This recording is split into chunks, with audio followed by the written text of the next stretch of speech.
Voltamos com a nossa programação. Teremos agora um debate sobre um tema que não temos como deixar de discutir: a infodemia e a saúde. Convido para abordar este tema os nossos convidados. Patrícia Blanco, Relações Públicas com MBA em Marketing, é a presidente do Instituto Palavra Aberta, referência em advocacy em liberdade de expressão e educação midiática, criadora do programa Educamídia, membro do conselho editorial do jornal Folha de São Paulo. Sérgio Ludke, jornalista com master em gestão de empresas jornalísticas e marketing digital, foi editor de livros, editor executivo no grupo RBS e editor das plataformas digitais na editora Globo. É diretor do interatores.com e editor-chefe do projeto Comprova. E para moderar aqui no estúdio, a jornalista Guta Nascimento. Guta, com você. Boa tarde, Adriana. Boa tarde para todos vocês que estão nos assistindo nesse momento. Boa tarde para os painelistas. Como jornalista, claro, eu fico muito feliz de poder mediar esse painel e queria louvar o Instituto Lado a Lado pela Vida por incluir a infodemia, que é o tema aqui do nosso painel, a infodemia na saúde, como um dos painéis, num evento tão grandioso, com essa magnitude, com essa profundidade dos debates, né? Nós estamos no terceiro dia, o último dia de evento, foram debates extremamente ricos, extremamente qualificados, e alçar a infodemia, dedicar a ela um painel, é muito gratificante ver isso, eu acho, como jornalista e como cidadã, e saber que o Instituto preza esse debate que é tão urgente e necessário. Mais feliz ainda de poder contar com a presença da Patrícia Blanco. Patrícia, boa tarde, seja muito bem-vinda. Obrigada, Guta. Prazer enorme estar aqui também, Sérgio. Prazer estar aqui ao seu lado. Mesmo distante, né? Pelo menos a gente está aqui, lado a lado. E também junto com o lado a lado com a Marlene, que admiro tanto o trabalho do Instituto, da Fernanda. Então, uma alegria estar aqui, Guta. Acho que é um tema que a gente não pode deixar de tratar a todo momento, né? Com certeza. Muito obrigada pela sua presença. Boa tarde, Sérgio. Um prazer ter você conosco nessa mesa também, viu? Seja muito bem-vindo. Boa tarde, muito obrigado. Queria agradecer muito pelo convite. É um prazer poder conversar com a Patrícia sobre esse tema que também nós consideramos muito importante, muito relevante, principalmente nesse momento que o país está vivendo. Muito obrigado. Com certeza, nesse momento é crucial. Quanto mais a gente falar de infodemia, debatê-la, eu acho que mais a gente contribui, né, para esclarecer e colocar todo mundo num mesmo entendimento. A infodemia, para quem não é familiarizado ainda com esse termo, a palavra significa um excesso, um volume muito grande de informações sobre determinado tema. Aí, no caso da saúde, a gente está aplicando num espaço de tempo curto, que foi o debate que a gente vai colocar hoje muito aqui, é muito em cima, obviamente, a infodemia ela pode ser aplicada a diversas camadas e espectros do comportamento humano, mas a gente está debatendo aqui, claro, em relação à saúde. Com a chegada da pandemia, a própria OMS foi que ajudou a divulgar muito esse termo em janeiro, quando ela se referiu a esse excesso de informações num curto espaço de tempo. E não é só o volume. A infodemia, a gente debate também a qualidade dessas informações, a autoridade de quem fala sobre ela, como reconhecer num mar de informações que nos assola todo dia, como reconhecer aquilo que é válido, aquilo que não é. A gente vai falar aqui de fake news, a gente vai falar de um pânico na sociedade, vem rumores, vem manipulação das informações, né? Vem fontes duvidosas, enfim. Cada um de vocês dois especialistas, Patrícia e Sérgio, vão abordar diferentes camadas desse debate, que é muito rico, né? Mas eu queria começar com você, Patrícia, por favor, uma visão sua geral da infodemia. O que você acha mais crítico nesse momento? Bom, você colocou bem essa questão, né? A infodemia, ela serve, ela pode ser usada para para explicar qualquer fenômeno de uma quantidade imensa de informação sendo feita, sendo produzida sobre determinado assunto. No caso específico da pandemia, ela é ainda mais grave por conta do risco né, à saúde pública, né, de questões relacionadas à saúde de cada um de nós, no sentido de decidirmos, né, quando somos impactados por uma desinformação ou por uma mensagem enganosa a respeito da eficácia de vacinas, por exemplo, ou a respeito da não eficácia, né, de tratamentos que não são efetivos ou que não dão resultados.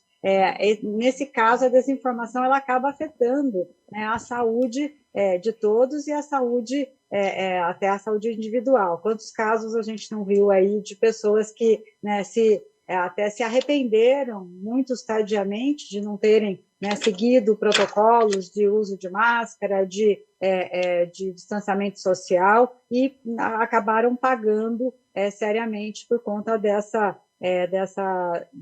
acreditar em falsas curas, né, em falsos tratamentos, em falsas informações. Mas o fato é que esse contexto de infodemia, ele vem junto, né, ele só traz para a gente à tona um problema que a gente já sente de um tempo para cá, com essa grande abundância de informação que a gente está hoje todos propensos a receber. A gente tem, né, a gente sai, né, de 10 anos para cá, vamos fazer um recorte de 10 anos, né, a gente sai de um momento, né, de um cenário de uma certa escassez de informação, onde poucos produziam para muitos, né, onde a informação ela é unidirecional, ela vinha de veículos de comunicação, de fontes oficiais para o público em geral, e tinha uma baixa interação com esse conteúdo. O que aconteceu com o advento da tecnologia, com o acesso cada vez mais democrático às tecnologias de comunicação e também às redes sociais?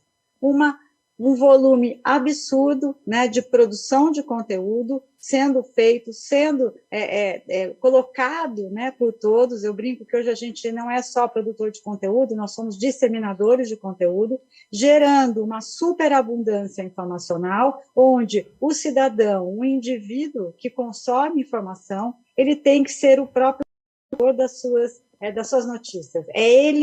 Cabe a ele a responsabilidade de separar o que é informação, o que é fato, o que é uma notícia, o que é uma opinião, e isso dentro, né, de um ambiente politizado, polarizado, cheio onde crenças e ideologias superam os fatos. Então, o cenário que a gente vive hoje é um pouco nesse contexto. Eu acho que a gente precisa parar um pouco e analisar qual é o nosso papel como consumidor de informação dentro desse cenário de infodemia. Patrícia, quando você faz essa linha do tempo, né, da questão do volume das informações, eu lembrei da expressão que usávamos, que os jornalistas eram formadores de opinião, né? Os veículos que formavam, ou pelo menos davam subsídios para formar a opinião, e se referia muito à imprensa como os formadores, outros agentes também, mas como formadores de opinião. E hoje em dia todo mundo compartilha a sua opinião. E aí a gente tem uma grande confusão entre o que é informação, o que é opinião, né, o que é conteúdo. Enfim, teremos aqui um longo debate pela frente. Sérgio, o que você gostaria de acrescentar nessa primeira rodada como um ponto crítico a ser observado da infodemia? Eu acho que a Patrícia ela resumiu muito bem o quadro. Talvez para complementar, se poderia dizer o seguinte, que nessa enxurrada de conteúdos, que nem todos eles são informação, mas são conteúdos, né, que giram ao nosso redor, que chegam até nós, a nossa dificuldade é exatamente a de selecionar, né, os conteúdos que a gente vai ter acesso. E nessas circunstâncias, acaba ganhando evidência aquele conteúdo que é mais sensacional, aquele conteúdo que, de alguma forma, consegue atrair as pessoas, aquele conteúdo que, de alguma maneira, lida com algum aspecto emocional, né? E tudo isso casa muito com a desinformação, né? Eu sempre digo que a gente tem uma luta inglória, que é de disputar uma corrida com a desinformação, com opinião, com conteúdo enviesado, travestido de informação, porque quem produz desinformação, quem quer causar algum dano, fazer até algum tipo de paródia, de piada que vai provocar algum dano lá no final, ele conta somente com a sua imaginação, né?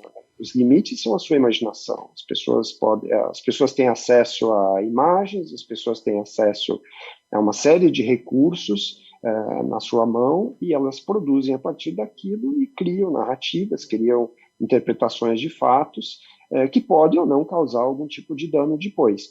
Enquanto que, do nosso lado, quem faz jornalismo, quem trabalha com verificação, como é o caso do Comprova, nós somos muito limitados pelos fatos, né? Nós somos totalmente limitados pelos fatos, nós não podemos ir além deles, né? E a construção de narrativas que sejam atrativas a partir dos fatos precisam contar com uma série de outros elementos, né? Como até o sensacional da história. Mas é muito difícil fazer essa concorrência. Então, o que acontece é que a evidência nas redes, aquilo que ganha mais viralização, que acaba tendo mais influência, acaba sendo também esse conteúdo que é mais sensacional, que é o conteúdo que causa pânico nas pessoas, que causa algum tipo de medo, então é um terreno muito fértil para a desinformação. É disso que a gente está falando. Vocês dois tocaram de alguma forma num ponto nevrálgico que faz parte da próxima pergunta, que é para a gente. Queria pedir para a gente, nesse ponto, se vocês pudessem falar um pouquinho mais sobre isso. Por que é tão difícil para o cidadão conseguir separar nessa massa de informação uma fonte idônea, um conteúdo confiável? Como é que se dá isso no dia a dia, pelo que vocês observam? Patrícia, por favor. Bom, eu acho que a gente tem assim, diversos desafios nesse sentido. O primeiro desafio é fazer, voltando àquela última fala minha, na última coisa que eu coloquei, é a nossa, né, trazer para a gente a responsabilidade de olhar criticamente, de analisar criticamente aquela informação que a gente recebe. A gente tem que sair da passividade do recebimento da informação para a proatividade de você questionar essa informação que você recebe.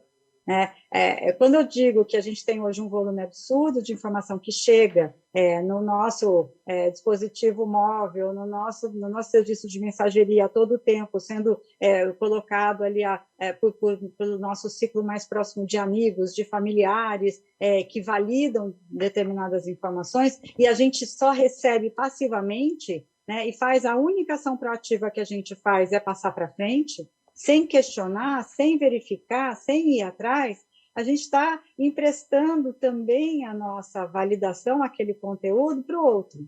Né? Então, primeira coisa que a gente precisa fazer é possível, sim, a gente construir uma dieta informacional com fontes qualificadas, que a gente consiga fugir da desinformação. Só que, para isso, a gente tem que sair da nossa zona de conforto. A gente tem que buscar questionar a informação, verificar qual o contexto, por que eu recebi aquela notícia tão bombástica, né, como o Sérgio colocou, que atrai, né, porque a notícia falsa, né, ou a desinformação, o conteúdo desinformativo, ele tem essa característica, ele quer causar alguma coisa em você, ele quer que você reaja, ou reaja passando para frente, ou reaja questionando a credibilidade das instituições, ou não acreditando, né, naquela informação que veio de determinada parte, porque ela tem uma tinta política diferente da tua. Então, o que a gente precisa fazer primeira coisa, a gente tem um lema aqui no Educamídia, que é o EPA, peraí, ok. Né? Recebi uma informação, EPA, deixa eu prestar atenção nisso. Né? O que é isso? Espera aí, né? Vamos lá, poxa, aquela informação que vem com aquele título, né? Isso as autoridades não querem que você saiba? Esquece, gente, isso aí é desinformação. Então, espera aí, vamos perguntar o que é exatamente isso? E, olha, é possível a gente buscar fontes qualificadas quando a gente faz uma coisa que é a leitura lateral. Então, eu não acho que aquela informação que eu li, naquele site é totalmente correta, então eu vou buscar num site alternativo. Eu vou eu vou buscar em outro veículo de comunicação, eu vou buscar na OMS, na Organização Mundial de Saúde, no caso da infodemia, eu vou buscar nas secretarias de Estado, eu vou buscar no médico, né, naquele divulgador científico, por exemplo, que tem tantos hoje, que divulgam, eu vou atrás de outras fontes para que eu possa checar essa informação e validar, assim, o meu ponto de vista. Então, a receita que eu dou aqui, Guta, é sair da passividade, né, começar a questionar e praticar o epa, peraí, o quê?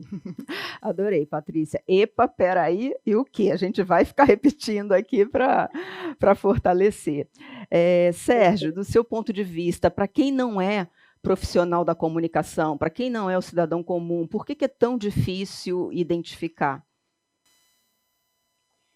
É difícil identificar por vários motivos. Primeiro, porque a desinformação é muito difícil a gente encontrar um boato, alguma coisa que seja que não tenha um pé de verdade, que não tente envolver algo de verdadeiro, que não tente trazer algo de verdadeiro. Por que isso é feito? Porque as pessoas encontram ali verossimilhança e acabam acreditando naquilo porque veem uma parte de verdade, se conectam com essa parte de verdade, né? E a desinformação, ela funciona eu não convenço uma pessoa com uma mentira, só com uma mentira. A desinformação é um processo.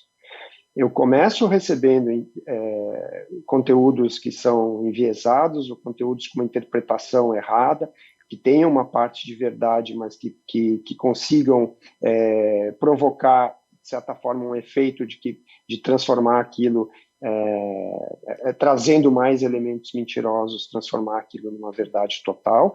As pessoas vão acreditando naquilo, as pessoas passam a se relacionar com pessoas em grupos que recebem uma dose diária, uma ração diária de desinformação e vão formando as suas opiniões, vão formando convicções em função disso, né? Por outro lado, a gente vê o surgimento de vários sites, que são sites hiperpartidários, que utilizam nomes de veículos de comunicação, que usam uma narrativa noticiosa, que imitam e simulam a notícia para trazer conteúdos que são enganosos, né? Então, eles se valem de tudo isso. As pessoas não devem se envergonhar de ter caído numa desinformação por algum tempo e ter acreditado em algo que era errado. Isso realmente tem acontecido com muita gente, né? Então, é difícil, né? É difícil fazer essa distinção. Eu não prego o ceticismo como uma arma para tudo que a gente recebe, tá? Eu acho que a sociedade ela existe também porque há confiança entre as pessoas, há confiança nas instituições, há confiança no jornalismo e tal. Então, eu não prego o ceticismo para tudo, mas eu acho que a gente pode ter ceticismo para algumas coisas, e a Patrícia mencionou algumas, né? Todas aquelas coisas que são muito sensacionais, que têm chamadas para alguma ação, quer dizer, compartilhe rapidamente, que nos pedem urgência, que nos pedem para reenviar algo sem que a gente tenha tempo de ler, de analisar, todas essas coisas, eu recomendo que faça um Google. Sim, se você não sabe que veículos você pode confiar, e a gente está no momento em que a imprensa tem sido muito atacada, se você não quer confiar na Folha, não quer confiar no Estadão, faça um Google. Você vai encontrar essa informação provavelmente produzida por algum veículo da sua confiança, você vai talvez encontrar abordagens diversas, distintas dessa mesma informação, e leia as duas.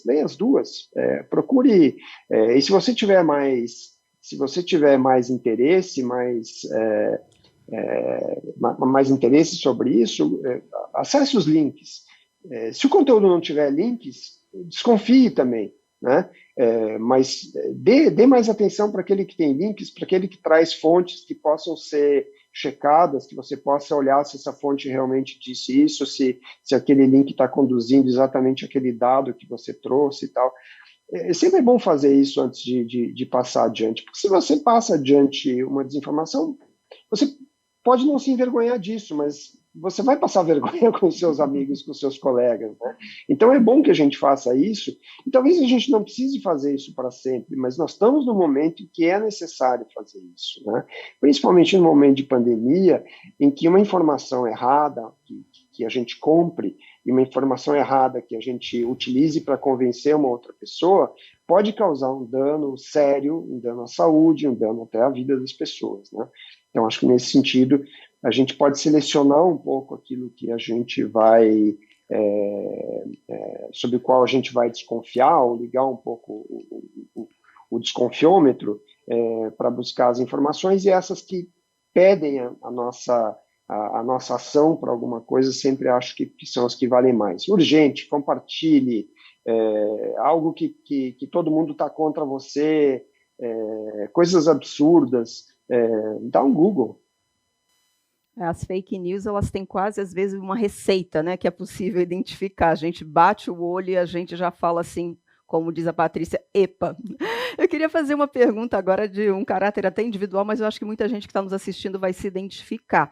Vocês já atuavam pela carreira de vocês na comunicação digital, cada um com a sua missão, mas aí veio a pandemia e a infodemia na área da saúde, né, deve ter entrado muito no trabalho, no dia a dia de vocês. Como é que foi? A saúde, de alguma forma, já tinha passado pela agenda de trabalho de vocês? Ou também, como muitas profissões, vocês se viram, né, com a questão da saúde no dia a dia e nesse combate a essa infodemia? Patrícia.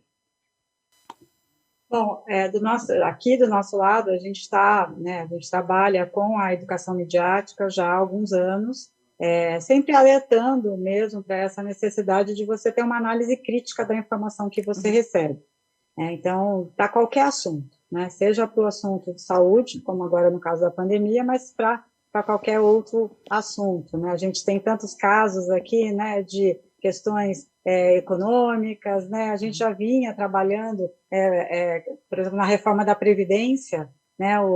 Quanta desinformação, né, Sérgio, circulou por conta do texto, né, por conta de opiniões diversas, diferentes, pontos de vista diferentes, que acabaram tumultuando muito o cenário.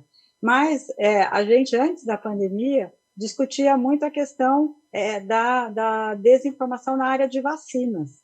E a gente acompanhava os movimentos, já vinha acompanhando os movimentos dos anti-vax, né? Aqueles que questionavam a eficácia, e questionam até hoje a eficácia das vacinas. Então, quando a pandemia chegou, a gente, né, quase que evoluiu para uma discussão do anti-vax, né, dali de outras vacinas, para a vacina contra a Covid, né, e para outras questões relacionadas à pandemia. O fato é que, como o Sérgio bem colocou, a gente não pode ser cético, né, de não acreditar em mais nada. A gente diz muito aqui que a gente precisa praticar o ceticismo saudável.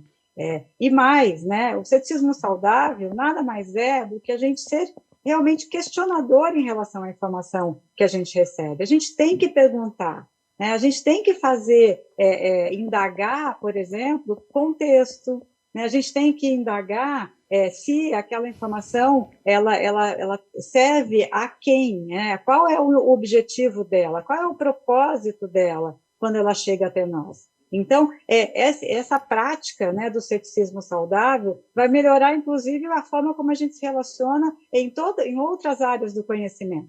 Então, isso é super importante, não só na área de saúde. E eu queria trazer um ponto aqui, que assim, para mim, eu tenho até pessoalmente falado muito sobre essa questão, nós, como consumidores de informação, precisamos desconfiar, né, saudavelmente, de forma saudável, quando tudo aquilo que a gente recebe de informação valida o nosso ponto de vista.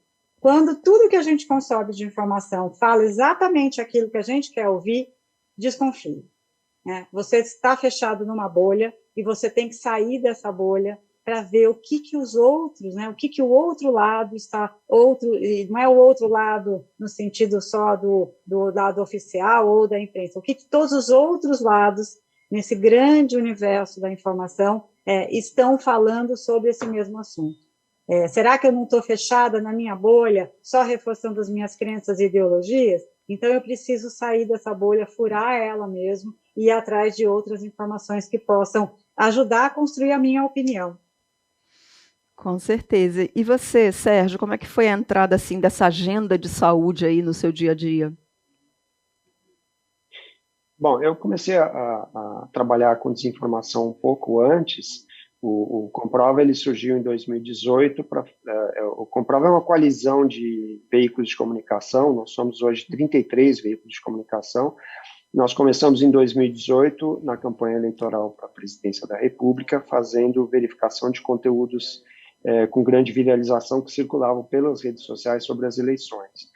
E a ideia do projeto era um projeto temporário, né, para que trabalhasse só durante as eleições, e em função até daquilo que a gente viu, nós decidimos permanecer ativos depois, fazendo verificação sobre conteúdos sobre políticas públicas que envolviam o governo federal.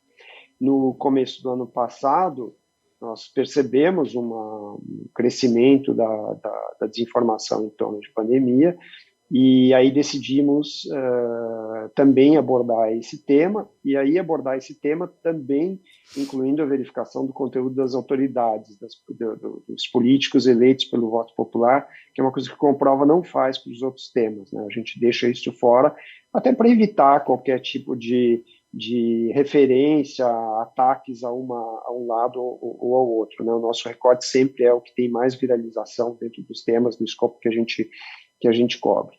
E foi um problema muito grande e eu ainda não me sinto absolutamente tranquilo em relação à verificação sobre temas de saúde. O tema de saúde é o mais difícil de todos de fazer verificação, né? Embora a gente já tivesse antes algum tipo de boato que corria nas redes, principalmente com tratamentos para câncer, para outras doenças, o tratamento, a saúde, tudo que se aplica a uma pessoa em termos de saúde não se aplica necessariamente da mesma forma para uma outra pessoa. Quer dizer, esses contextos que a Patrícia mencionou no âmbito da informação, eles também são aplicáveis na área de saúde, né? Os contextos são muito diferentes e os efeitos também são muito diferentes. E a gente teve uma dificuldade muito grande de buscar informações, de buscar dados, né, que pudessem nos ajudar a levar uma informação um pouco mais qualificada para aquilo que circulava, né? E num ambiente como esse, além de todas essas dificuldades de verificação dos conteúdos da saúde, a gente ainda tinha a possibilidade de algumas coisas voltarem para trás. Então, no começo não se falava tanto de máscara, né? Como se falou depois. Então, a gente teve que adotar alguns critérios ali que a gente não adotava antes. Um deles é buscar fontes para nos ajudar a esclarecer um pouco mais as coisas, né? E as fontes sempre são, muitas vezes, também contraditórias, né? Elas podem, se eu trago fontes diferentes, eu não estou levando uma conclusão, eu estou levando duas visões daquilo, né? Então, para o trabalho de verificação, ele foi muito complicado no começo para isso, né? A gente tomando todos os cuidados, porque o Comprova, a gente faz muitas verificações, publica muitas verificações, mas a gente arquiva muita coisa, porque a nossa meta básica é ser conclusivos e não cometer erros.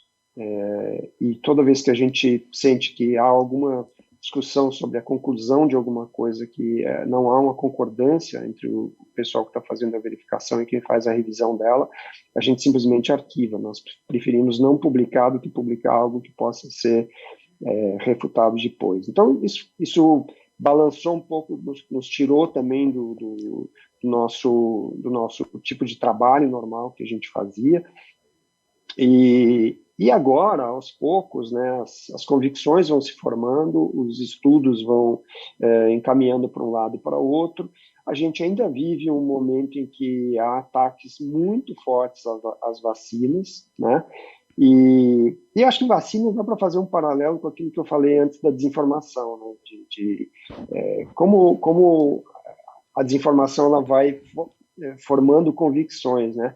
No sentido contrário, aqui no Brasil, que a gente tem uma cultura de vacinação bastante forte, né? Que ao longo do tempo as pessoas foram formando a convicção, acreditando nas vacinas, todo mundo se vacinando, com campanhas de vacinação importantes, e hoje a gente vê um barulho muito grande nas redes contra as vacinas, mas isso não tem tirado as pessoas ou tem tirado um número muito menor do que se poderia imaginar vendo o barulho, o ruído que se faz nas redes em cima das vacinas, né? Isso é incrível, porque é exatamente o mesmo processo. Vai se criando uma cultura, vai se criando uma convicção de que aquilo é verdadeiro. Quando se usa para desinformação no sentido contrário, funciona exatamente da mesma maneira, só que uma coisa é para o bem, outra coisa é para o mal. Vou aproveitar também uma coisa que você citou agora na sua fala. O nome desse evento é Global Forum Fronteiras da Saúde. Se tem uma coisa que a infodemia não respeita, é a fronteira. Isso não existe para ela, né? A gente costuma associar muito, por exemplo, a fake news ao comportamento de um vírus, né? A maneira como se dissemina rapidamente, globalmente, como você a capilaridade, né, do que ela atinge.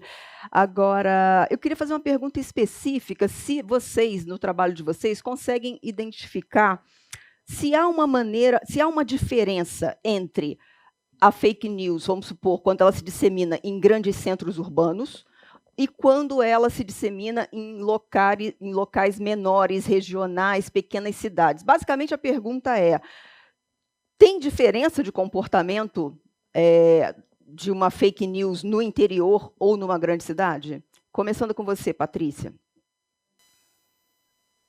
Olha, a fake news hoje é universal, né? Esse é um problema mundial, todo mundo sofre, mas o impacto regional, ele depende muito do público, né? E eu ouvi outro dia estava num evento no interior de São Paulo, né, e do problema que é a desinformação, que não é nem via internet, nem está nas redes sociais, é a informação da padaria mesmo, né, do serviço de saúde, né, que o dono da fazenda fala para o funcionário que ele não pode ir no serviço de saúde, porque senão ele vai ter algum problema, ele não pode sair, o idoso não pode sair na rua, senão ele vai perder a aposentadoria, né? É uma fake news no modelo anterior da que a gente tem, né? Pré-mundo digital, é ainda o boato mesmo, né? A mentira disseminada com interesses políticos, com interesses econômicos, que acabam afetando determinadas regiões. Agora, quando a gente vê um contexto amplo, né, quando é uma informação que ganha, né, uma informação falsa que ganha amplitude nacional, você acaba tendo reações diferentes em determinados públicos. Outro exemplo que eu queria trazer é o impacto, né, daquela declaração que disse, né, naquela declaração dizendo que se você tomar a vacina, você vai virar jacaré.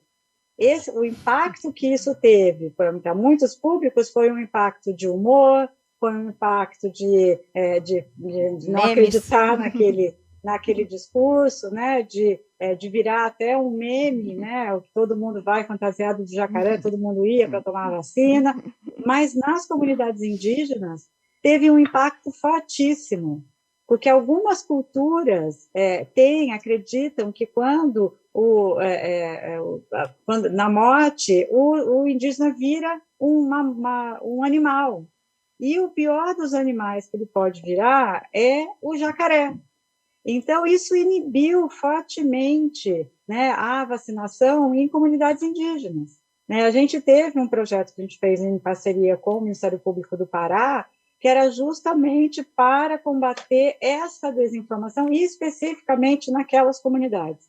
Então, a gente tem impactos, tem mensagens que chegam e que causam um impacto diferente em cada uma das comunidades. Mas o fato é que toda a desinformação causa um determinado impacto, né? E sempre um impacto negativo. Você não tem, a gente sempre brinca, né? Que tem gente que fala, mas isso é uma fake news do bem.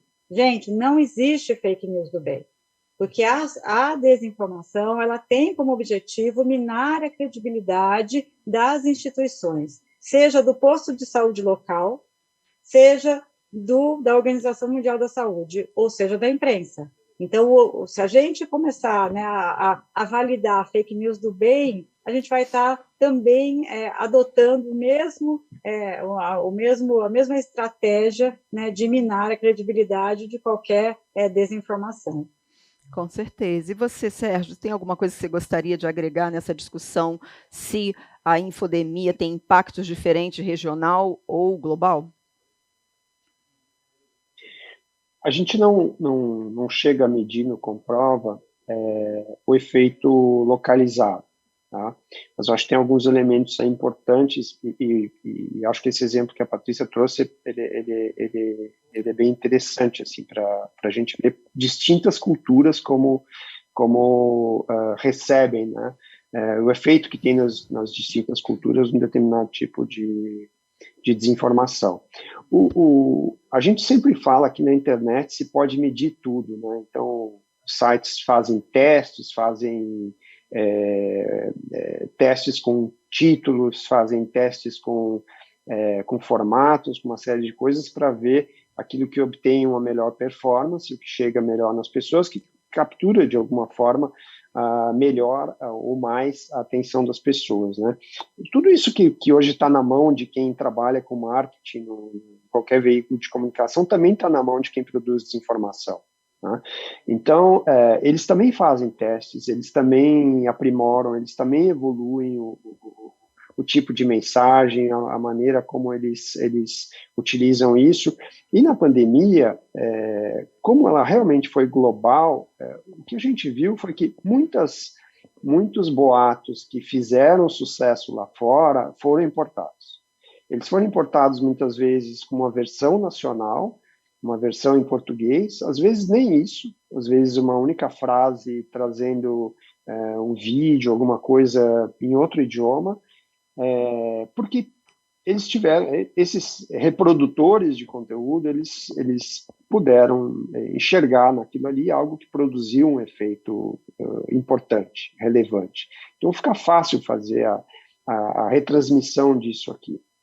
Olhando para o contexto brasileiro da informação, eu também coordeno uma pesquisa chamada Atlas da Notícia, que faz um mapeamento anual da presença do jornalismo local no Brasil. A gente tem 6 em cada 10 municípios que não têm informação local, mas as pessoas têm WhatsApp, as pessoas recebem ou participam de grupos de Facebook, acessam YouTube, tem internet de alguma forma ou algum pacote de dados que permite que recebam conteúdos de redes sociais. Então, essas pessoas elas estão conectadas com o mundo, muito embora, mais às vezes do que elas estão conectadas com o seu local, com o local onde elas vivem. Elas recebem as informações também por esses meios, as informações locais de pessoas que moram na mesma cidade, elas recebem informação por outros meios que não os digitais, até por meios analógicos, conversas e tal, mas elas recebem muita informação de fora, vinda de grupos, de aplicativos e tal.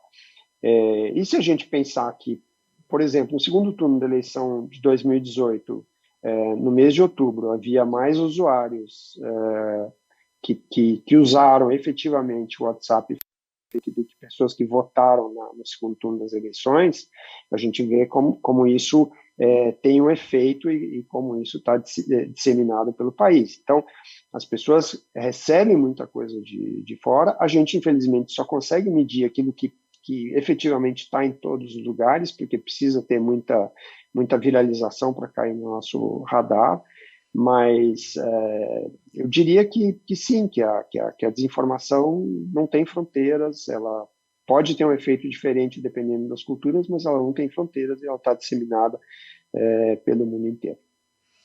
Olha, infelizmente o nosso tempo está chegando ao fim, assim, teríamos camadas e camadas e camadas para debater, né? É um assunto que faz parte, está no nosso dia a dia, Agradeço demais a presença de vocês. Queria fazer uma última rodada muito curtinha, muito breve, mas o ponto de vista de cada um de vocês. Lá atrás, até você já citou, Sérgio, você falou assim, olha, neste momento é importante a gente ter este comportamento. Vocês particularmente acreditam que a gente vai sair dessa fase? Existe um antídoto contra essa desinformação? Isso é um momento em que nós vivemos como comportamento, ou é algo que estará muito presente nos nossos dias a dias por gerações e gerações? Começando por você, Patrícia, sua visão final. Olha, eu adoraria dizer que a gente vai sair dessa amanhã, será um momento ótimo, todo mundo aprendendo a lidar com a informação, a sabendo separar o joio do trigo, né? Mas eu vejo que a gente tem um desafio enorme pela frente.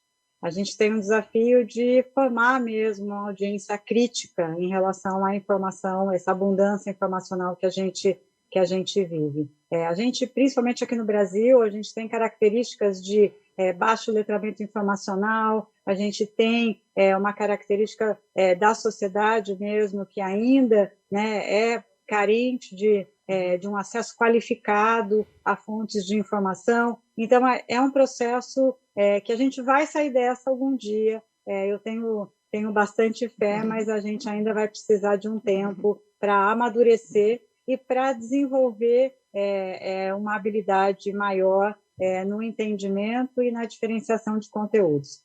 A gente tem um projeto que é de longo prazo, que é de educação midiática e informacional, que já começa a dar resultados, mas é um processo. É um processo que exige de toda a sociedade uma ação, como eu disse, proativa em busca da melhoria do ambiente informacional.